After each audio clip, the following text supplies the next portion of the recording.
Hi everyone. This is really exciting, isn't it? I feel buzzed up already. And a little warm, which is why I stood there. So I'm going to talk to you about what I'm calling the natural health solution. And I've plagiarised the NHS bit, but turned it green so I don't get sued for anything. And before I start, you can have a look at that chap there. Don't shout out who it is if you know who it is, but try and guess who it is.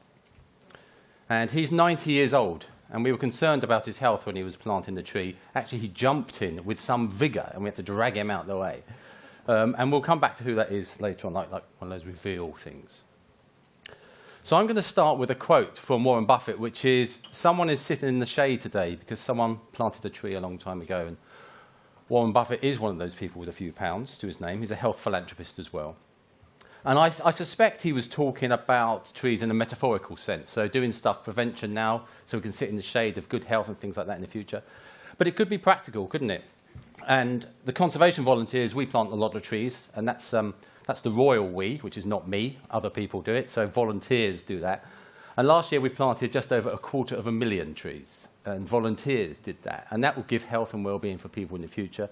But the volunteers got a real workout as well, because planting a tree is quite challenging. But at the end of that, you've done something wonderful, rather than going to the gym and lifting something that doesn't need to be lifted and then putting it back on a rack again. You know, use your efforts to do something with value. So remember that if you wouldn't mind. So I did start in physiology. I have an interest in evolutionary physiology, which takes ages to talk about, so I've compressed it into 24 hours for you. So we've been human for about 200,000 years, maybe 300,000 years, depends which research you look at. But let's say 200,000 years, if you don't mind.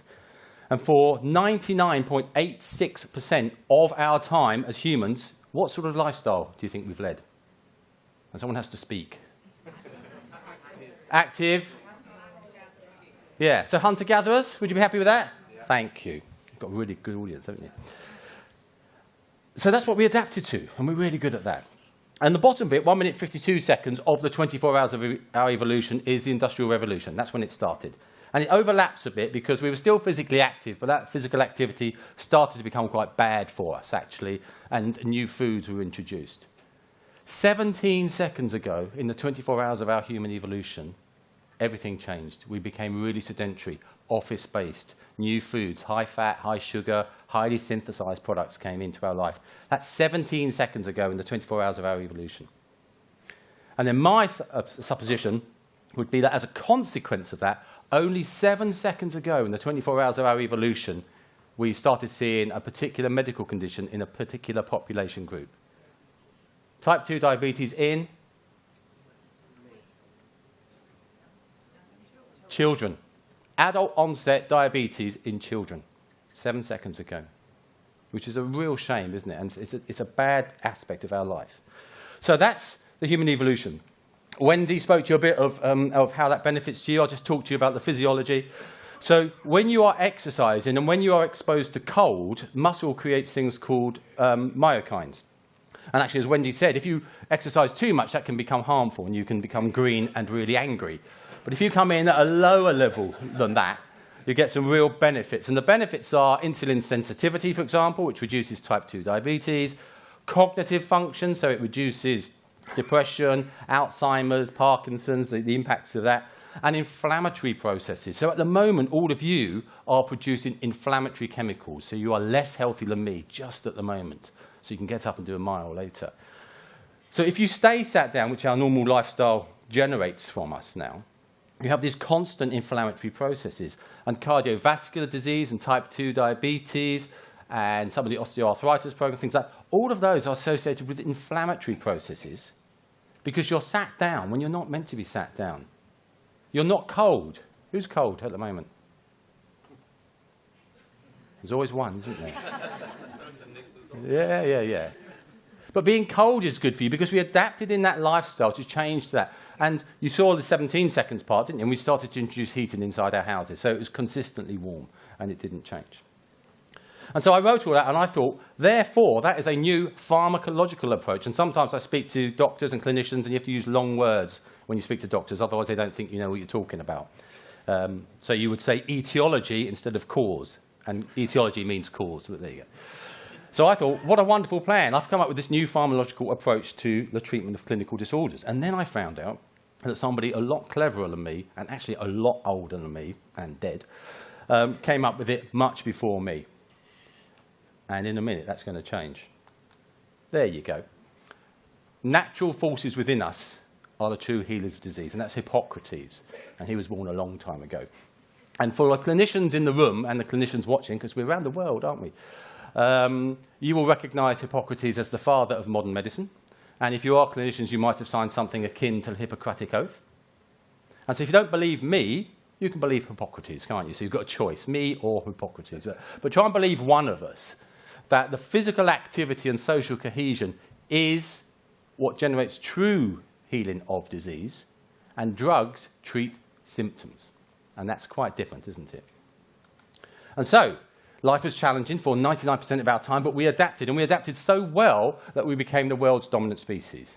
So today, I'm speaking to you, and not zebra, for example, because they're not the world's dominant species, are they? Only we are the world's dominant species. And we adapted really well. So physical activity and being cold and socializing is really good for you. And inactivity and isolation are really bad for you, but it's not that easy. And the blue bit, these are my assumptions, so these aren't quite fact yet. Obviously, they will be one day. And what I say is that being active is not easy. So we're inherently lazy, because for most of our time, we were active all the time. So we sought rest when you can. And if you've got a cat or a dog, you'll know what I mean. They mostly rest, don't they? And then the lifestyles around us have made us inactive as well. Eating lots is easy. Who thinks eating lots is easy? Show of hands?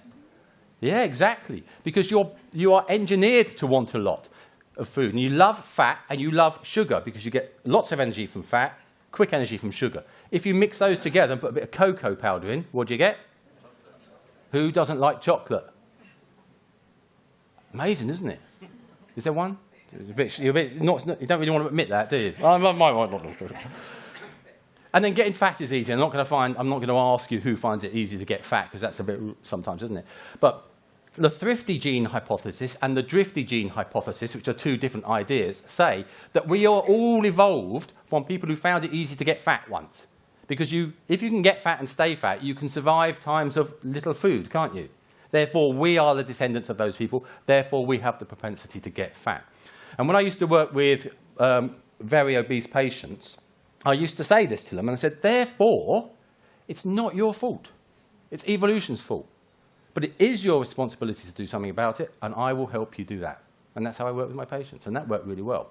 So today, what I'm going to ask you to do is take responsibility to do some certain things. Is that okay? Yeah. Excellent. So, we spoke about happiness before, and for me, conflict breaks down happiness. And if you're not happy, you can't really accept healthy messaging, because if I'm not happy, why do I want to be healthy? There's no need, no desire to that. So I've taken food, and so you will like certain foods more than other foods. And in fact, engineers create stuff called the bliss point. So they engineer food to get that dopamine response that Wendy was speaking about. And sometimes that's called hyperpalatable, or in normal terms, you can say very, very tasty. And you love the food so much that it almost becomes addictive.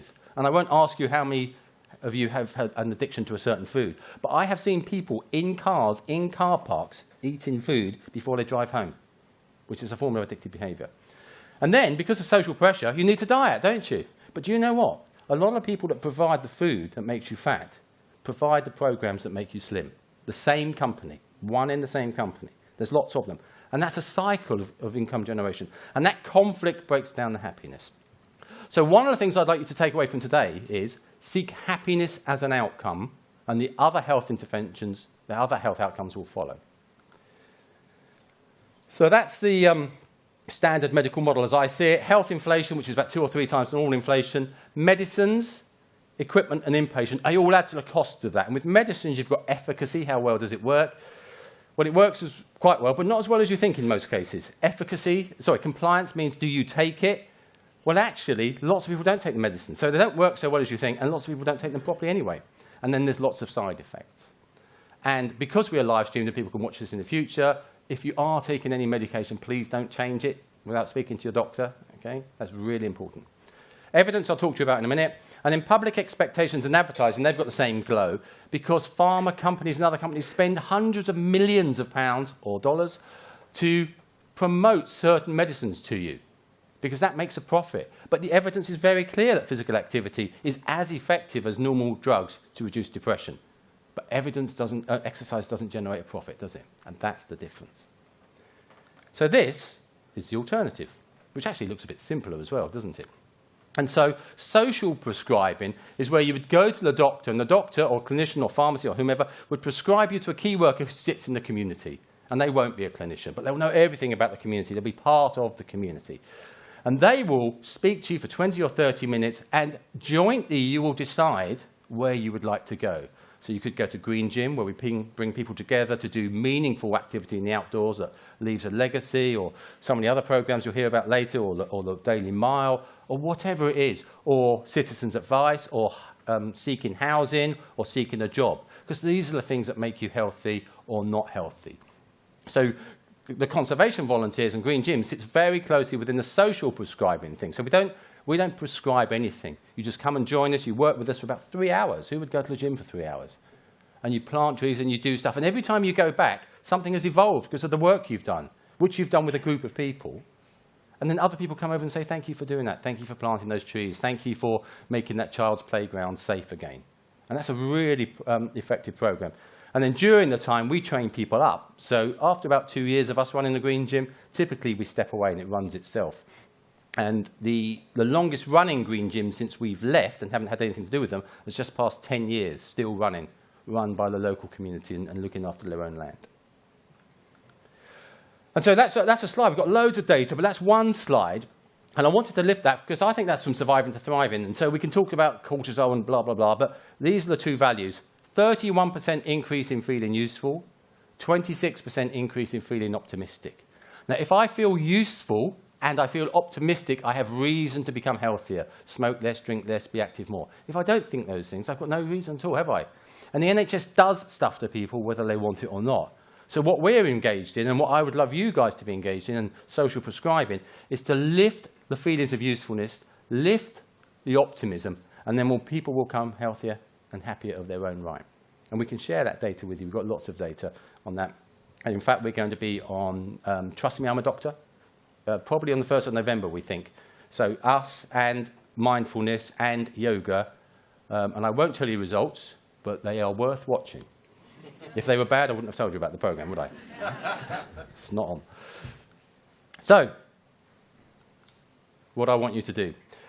Well, what I used to say to my patients, first and foremost, was don't do nothing. I don't really care what you do, but don't do nothing, because doing nothing is bad for you. Okay? You will get worse if you do nothing. So there's 4 things I'd like you to do. I'd like you to challenge the status quo, because there are very powerful forces, and I sound a bit like a conspiracy theorist, and if I have an accident on the way home, you'll know what's happened. Very powerful forces around generating profit from drugs and generating conditions that may or may not exist so they can be drugged with medicines. So challenge the status quo, talk about the Daily Mile, talk about everything else you're going to hear today, talk about Wendy's work and the work that you do. But collaborate, because individually you're nowhere near powerful enough. And neither are we, and neither is anybody else. So we work with Mind, the mental health charity Mind. We work with the Land Trust. We work with Dementia Adventure, lots of different groups.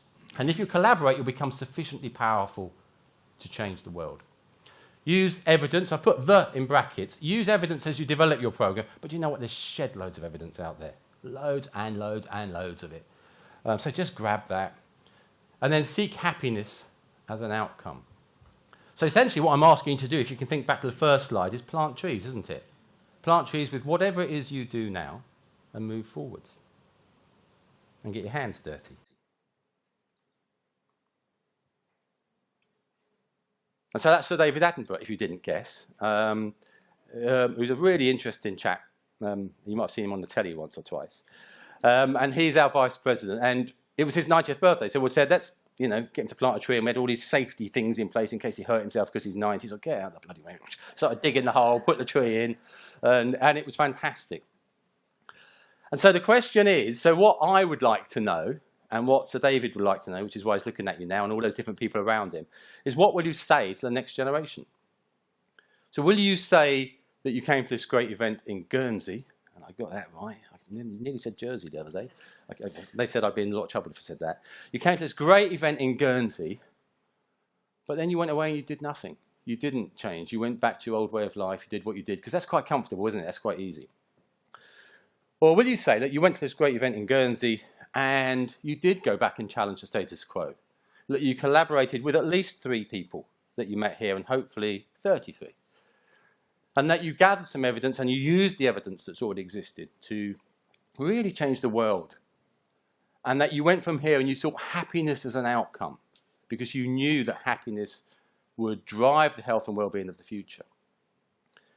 Because if you can do that, then in the future, when you're listening to people saying, isn't it great that we've got a really integrated health and well-being system throughout the community? You'll be able to step forward and you'll be able to say, do you know what, I was there when we planted those trees. And wouldn't that be a wonderful thing to say? Thank you very much.